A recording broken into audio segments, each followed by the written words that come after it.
അസ്സലാമലൈക്കും. ഇന്ന് നമ്മൾ വീട്ടിലുണ്ടാക്കിയ പൂള പറിച്ച് ചമ്മന്തി ഉണ്ടാക്കിയതാണ് കാണിക്കും. മോന് വളർത്തുന്ന പൂള പറിച്ചെടുത്തിട്ടുണ്ട്. ഇതിന് മുമ്പ് പൂള പറിച്ചെടുത്തൊരു വീഡിയോ ഞാൻ കാണിച്ചിരുന്നു. ഇതിപ്പോൾ അത് പുഴുങ്ങിയ വീഡിയോ ആണ്. പൂളൊക്കെ പറിച്ചെടുത്ത് ഒക്കെ കഴുകി വൃത്തിയാക്കിയിട്ടുണ്ട്. തൊലിയൊക്കെ കളഞ്ഞ് കഴുകി വൃത്തിയാക്കി എടുത്തിട്ടുണ്ട്. വെള്ളം ഒഴിച്ച് കഴുകിയിട്ട് പാത്രത്തിലേക്ക് വാരിയിട്ട് വൃത്തിയാക്കി എടുത്തിട്ടുണ്ട്.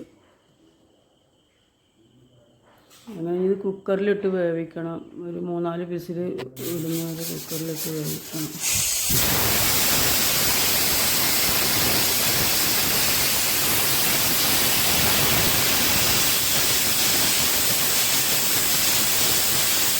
കുക്കറിലിട്ട് വേവിച്ച് എടുത്തിട്ടുണ്ട്.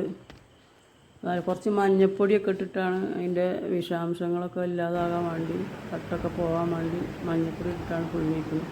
അങ്ങനെ ചീനമുളക് ഇട്ട് ചമ്മന്തി അരച്ചിട്ടുണ്ട്. വീഡിയോ ഇഷ്ടപ്പെട്ടാൽ ലൈക്ക് ചെയ്യുക, സബ്സ്ക്രൈബ് ചെയ്യുക, കമൻറ്റ് ചെയ്യുക. അസ്സലാമു അലൈക്കും.